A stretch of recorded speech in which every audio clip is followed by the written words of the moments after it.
Hi hi ಎಲ್ಲ Bigg Boss ಲವರ್ಸಿಗೆ ನನ್ನ ಕಡೆಯಿಂದ big hi. Bigg Boss Kannada season 12ನ ಕೊನೆಯ ಎಲಿಮಿನೇಷನ್ನಿಗೆ ವೋಟಿಂಗ್ ಆಯ್ತಾ ನಡೀತಾ ಇದೆ.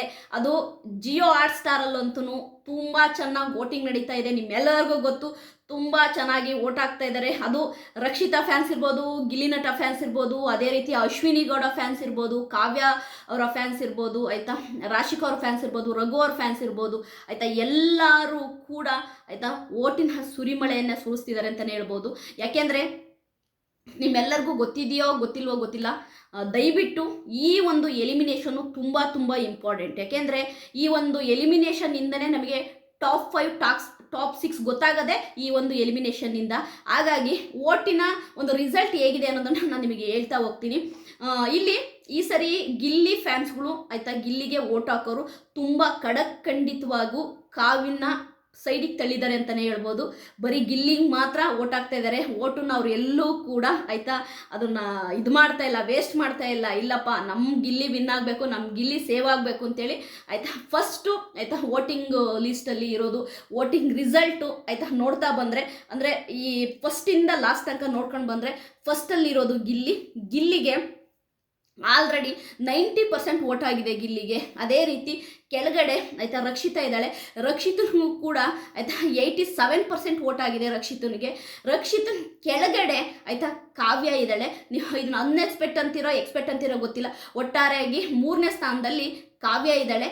ಕಾವ್ಯನ್ಗೆ ಯಾರು ವೋಟ್ ಆಗ್ತಿದ್ದಾರೆ ಅಂತಲೂ ನೀವು ಕೇಳ್ಬೋದು, ಬಟ್ ಕಾವ್ಯನ್ಗೂ ಕೂಡ ವೋಟ್ ಬರ್ತಾ ಇದೆ. ಥರ್ಡಲ್ಲಿ ಆಯಿತಾ 70% ವೋಟ್ ತಗೊಂಡು ಕಾವ್ಯ 3ನೇ ಸ್ಥಾನದಲ್ಲಿದ್ದಾರೆ. ಆಯಿತಾ ಫೋರ್ತಲ್ಲಿ ನಮ್ಮ ರಘು ಸರ್ ಅವರಿದ್ದಾರೆ. ಆಯಿತಾ ಫೋರ್ತಲ್ಲಿ ರಘು ಸರ್ ಅವರಿದ್ದಾರೆ. ರಘು ಸರ್ ಅವರಿಗೆ ಆಲ್ಮೋಸ್ಟ್ ಅವರಿಗೆ 67% ವೋಟ್ ಆಗಿದೆ ರಘು ಅವರಿಗೆ.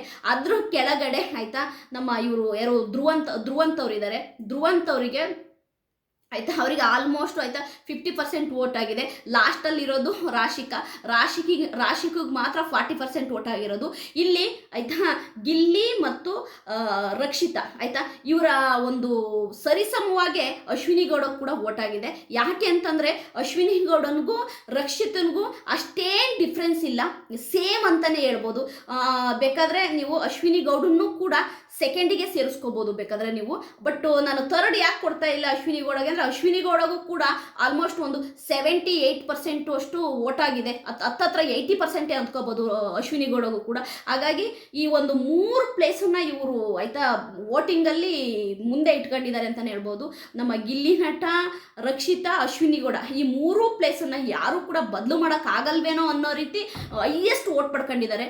ನೋಡಿದ್ರೆ ಕಾವ್ಯ ಮತ್ತು ರಘು, ಧ್ರುವಂತ್, ರಾಶಿಕಾ ಇವರು ತುಂಬಾ ಕೆಳಗಡೆ ಇರೋದ್ರಿಂದ ಆ ಮಟ್ಟಕ್ಕೆ ಇವರಿಗೆ ನೀನು ಒಂದು ದಿನದಲ್ಲಿ ವೋಟ್ ಬರಲ್ಲ. ನಿಮ್ಮೆಲ್ಲರಿಗೂ ಗೊತ್ತು ಆಯಿತಾ. ಇವತ್ತಾಗಲೇ ಬುಧವಾರ, ಗುರುವಾರ, ಶುಕ್ರವಾರ ರಾತ್ರಿ 12 ಗಂಟೆ ತನಕ ವೋಟಿಂಗ್ ಲೈನ್ಸ್ ಓಪನ್ ಇರುತ್ತೆ. ನಿನ್ನ ಬುಧವಾರ ವೋಟ್ ಹಾಕ್ತಾರೆ, ಗುರುವಾರ ವೋಟ್ ಹಾಕ್ತಾರೆ, ಶುಕ್ರವಾರ, ಇನ್ನು 3 ದಿನ ವೋಟಿಂಗ್ ಇದೆ. ಈ 3 ದಿನ ವೋಟಿಂಗಲ್ಲಿ ಆಯಿತಾ ರಾಶಿಕಾ ನನಗೆಲ್ಲಾದರೂ ಈಗ ಮಿಡ್ ವೀಕ್ ಎಲೆಕ್ಷನ್ ನಾಳೆ ಎಲಿಮಿನೇಷನ್ ಇದೆ ಅಂತಂದರೆ, ನಾಳೆ ಎಲಿಮಿನೇಷನ್ ಇದೆ, ಮಿಡ್ ವೀಕ್ ಎಲಿಮಿನೇಷನ್ ಅಂತಿದ್ದಾರೆ.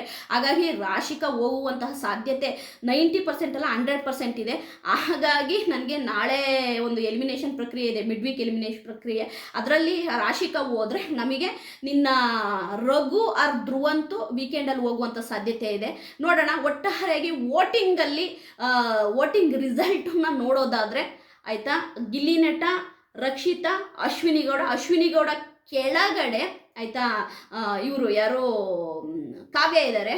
ನಾನೇನು ಹೇಳ್ತೀನಿ, ಕಾವ್ಯ ಯಾಕೆ ರಘು, ಧ್ರುವಂತ್ ಮತ್ತು ರಾಶಿಕಿಗಿಂತ ಮೇಲಿದ್ದಾರೆ ಅಂತಂದರೆ, ಕೆಲವರು ರಾಶಿಕನ ಎಲಿಮಿನೇಟ್ ಮಾಡಲಿ, ರಾಶಿಕಾ ಎಲಿಮಿನೇಟ್ ಆಗಲಿ ಅನ್ನೋದಕ್ಕೋಸ್ಕರವಾಗೇ ತುಂಬ ಜನ ಕಾವ್ಯನಿಗೆ ವೋಟ್ ಹಾಕ್ತಿದ್ದಾರೆ. ಯಾಕೆಂದರೆ ರಾಶಿಕಾ ಧ್ರುವಂತ್ ಇಬ್ಬರಲ್ಲೊಬ್ರು ಹೋಗ್ಲಿ ಅನ್ನೋದಕ್ಕೋಸ್ಕರವಾಗಿ ತುಂಬ ಜನ ಕಾವ್ಯನಿಗೆ ವೋಟ್ ಹಾಕ್ತಾ ಇದ್ದಾರೆ. ಹಾಗಾಗಿ ಕಾವ್ಯ 4th ಪ್ಲೇಸಲ್ಲಿದ್ದಾರೆ. 3rd ಪ್ಲೇಸಲ್ಲಿ ಅಶ್ವಿನಿ ಗೌಡ ಇದ್ದಾರೆ. 2nd ಪ್ಲೇಸಲ್ಲಿ ನಮ್ಮ ರಕ್ಷಿತಾ ಇದ್ದಾರೆ. 1st ಪ್ಲೇಸಲ್ಲಿ ಗಿಲ್ಲಿ ಇದ್ದಾರೆ. ಇನ್ನೂ ಹೇಳಬೇಕು ಅಂದರೆ ಗಿಲ್ಲಿ ಪ್ಲೇಸನ್ನು ರಕ್ಷಿತಾ ರೀಚ್ ಮಾಡುವಂತಹ ಸಾಧ್ಯತೆ ಕೂಡ ಇದೆ. ಏಕೆಂದರೆ ಗಿಲ್ಲಿಗೂ ಮತ್ತು ರಕ್ಷಿತನಿಗೂ ತುಂಬಾ ಒಂದು ಆಯಿತಾ ನೆಕ್ ಟು ನೆಕ್ ಆಗುವಂಥ ಚಾನ್ಸಸ್ ಇದೆ. ಯಾಕೆಂದರೆ ನೆಕ್ಸ್ಟ್ ವೀಕ್ ಅಂತೂ ಏನು ಯಾರು ವಿನ್ನರ್ ಬೇಕು, ಯಾರಿಗೆ Bigg Boss Kannada season title ಸಿಗುತ್ತೆ ಅನ್ನೋದು ಒಂದು ಆಯಿತಾ ನಿಮ್ಗೆಲ್ಲರಿಗೂ ಗೊತ್ತು. ಅದಕ್ಕೆ ತುಂಬಾ ಹ್ಯೂಜ್ ಓಟ್ ಬೇಕು, ಕೋಟಿಗಟ್ಟಲೆ ಓಟ್ ಹಾಕಬೇಕು. ಹಾಗಾಗಿ ನನಗನ್ಸೋ ಪ್ರಕಾರವಾಗಿ ರಕ್ಷಿತಾ ಮತ್ತು ಗಿಲ್ಲಿ ನಟ ಇವರಿಬ್ಬರು ಕೂಡ ಕ್ಲೋಸ್ ಓಟ್ ಬರುವ ಚಾನ್ಸಸ್ ಇದೆ. ಅದೇ ರೀತಿ ಅಶ್ವಿನಿ ಗೌಡ ಕೂಡ ಆಯಿತಾ ರಕ್ಷಿತನ ಟಚ್ ಮಾಡುವಂತಹ ಒಂದು ಇದಿದೆ ಅಂತ ನನಗೇನೋ ಗೊತ್ತಾಗ್ತಿದೆ. ಯಾಕೆಂತಂದರೆ ಇಲ್ಲಿ ಬರೀ ಹೀರೋಯಿನ್ ಇದ್ರೆ ಸಾಕಾಗಲ್ಲ, ವಿಲನ್ನೂ ಬೇಕು. ನಾನು ಅಶ್ವಿನಿ ಗೌಡನ ವಿಲನ್ ಅನ್ನಲ್ಲ, ಶೀ ಈಸ್ ದ ಎಂತ ಹೇಳ್ತೀನಿ, ಒಂದು ಶಿಪ್ಪು ಮುಳುಗದೆ ಕಾಪಾಡಿದಂತಹ ಒಂದು ಎಂತ ಹೇಳಿ ಒಂದು ಓಪ್ ಅಂತ ಹೇಳ್ಬೋದು. ಬಿಗ್ ಬಾಸ್ ಕನ್ನಡ ಸೀಸನ್ 12ಗೆ ಅಶ್ವಿನಿ ಗೌಡ ಒಂದು ಓಪ್ ಅಂತ ಹೇಳ್ತೀನಿ. ಯಾಕೆಂದರೆ ಒಂದು ಶಿಪ್ಪನ್ನ ಆಯಿತಾ ಒಂದು ಓಪ್ ಹೆಂಗೆ ಕಾಪಾಡುತ್ತೆ, ಅದೇ ರೀತಿ ಒಂದು ಬಿಗ್ ಬಾಸ್ ಕನ್ನಡ ಸೀಸನ್ 12ನ ಒಂದು ಶಿಪ್ಪನ್ನ ಕಾಪಾಡ್ಕೊಂಡು ಬಂದಂಥವ್ರು ಅಶ್ವಿನಿ ಗೌಡ ಅಂತಲೇ ಹೇಳ್ಬೋದು. ಯಾಕೆಂತಂದರೆ ಮಧ್ಯದಲ್ಲಿ ಎಲ್ಲೋ ಅದು ಮುಳುಗ್ತೇನೋ ಅಂದ್ಕೊಂಡಿದ್ದು, ಬಟ್ ಅದಕ್ಕೆ ಒಂದು ಟೇಕಪ್ ಅಂತ ಕೊಟ್ಟಿದ್ದು, ಒಂದು ಪ್ರೇಕ್ಷಕರನ್ನ ಸೆಳೆಯೋ ರೀತಿ ಮಾಡಿದ್ದು ಅಶ್ವಿನಿ ಗೌಡ. ಹಾಗಾಗಿ ಗಿಲ್ಲಿ ನಟ, ರಕ್ಷಿತಾ ಮತ್ತು ಅಶ್ವಿನಿ ಗೌಡ ಈ ಮೂರೂ ಕಂಟೆಸ್ಟೆಂಟ್ಗಳು ಒಳ್ಳೆ ಓಟ್ ಪಡಿತಾ ಇದ್ದಾರೆ. ಈ ಮೂರೂ ಕಂಟೆಸ್ಟೆಂಟ್ಗಳಿಗೂ ಕೂಡ ತುಂಬ ಚೆನ್ನಾಗಿ ಓಟ್ ಮಾಡ್ತಾ ಇದ್ದಾರೆ. ಹಾಗಾಗಿ ನನ್ನ ಪ್ರಕಾರವಾಗಿ ಈ ಒಂದು ಏನು ವಾರದ ಕತೆ ಕಿಚ್ಚನ ಜೊತೆ ಇದೆ, ಅವತ್ತು ನಿಮಗೆ ನಿಜವಾಗ್ಲೂ ಓಟಿನ ಪ್ರಕಾರನೇ ಆಯಿತಾ ಸೇವ್ ಮಾಡ್ತಾರೆ. ಕಾರಣ ಇಷ್ಟೇ, ಇದು ಲಾಸ್ಟ್ ವೀಕು ಒಂದು ಎಲಿಮಿನೇಟ್ ಪ್ರಕ್ರಿಯೆ ಆಗಿರೋದ್ರಿಂದ ಹಾಗಾಗಿ ಓಟ್ ಪ್ರಕಾರನೇ ಅವ್ರನ್ನ ಸೇವ್ ಮಾಡ್ತಾರೆ. ಯಾಕೆಂದರೆ ಓಟ್ ಹಾಕಿರುವಂತಹ ಪ್ರೇಕ್ಷಕರು ಓಟ್ ಮುಖಾಂತರ ಸೇವ್ ಮಾಡಲಿಲ್ಲ ಅಂದ್ರೆ ಮಕ್ಕುಗಿತಾರೆ. ಹಾಗಾಗಿ ಓಟ್ ಮುಖಾಂತರನೇ ಸೇವ್ ಮಾಡ್ತಾರೆ. ರಾಶಿಕಾ ನಾಳೆ ಮಿಡ್ ವೀಕ್ ಎಲಿಮಿನೇಷನ್ ಇದ್ದರೆ ರಾಶಿಕಾ ಮನೆಗೆ ಹೋಗೋದಂತೂ 100%. ನನ್ನ ಒಂದು ಏನು ಈ ಒಂದು ವೋಟಿಂಗ್ ಅನಲೈಸ್ ಏನಿದೆ, ಇದು ಸೋಷಿಯಲ್ ಮೀಡಿಯಾದಲ್ಲಿ ಕೆಲವೊಬ್ಬರು ಅಂದರೆ ಬಿಗ್ ಬಾಸಿನ ಎಂತಂದ್ರೆ ಹೇಳ್ತಾರಲ್ವ, ಉದ್ದಗಲವನ್ನು ಏರಿಳಿತವನ್ನು ತಿಳಿದವರ ಅನಲೈಸು ಮತ್ತು ಒಂದು ಸೋಷಿಯಲ್ ಮೀಡಿಯಾ ಅನಲೈಸ್ ಅಂತಲೇ ತಿಳ್ಕೊಳ್ಳಿ. ಆ ಅನಲೈಸ್ ಮುಖಾಂತರ ನಾನು ಹೇಳಿದ್ದೀನಿ. ನನ್ನ ವಿಡಿಯೋ ನಿಮಗೆ ಇಷ್ಟ ಆದರೆ ಲೈಕ್ ಮಾಡಿ, ಸಬ್ಸ್ಕ್ರೈಬ್ ಮಾಡಿ. ಬಾಯ್.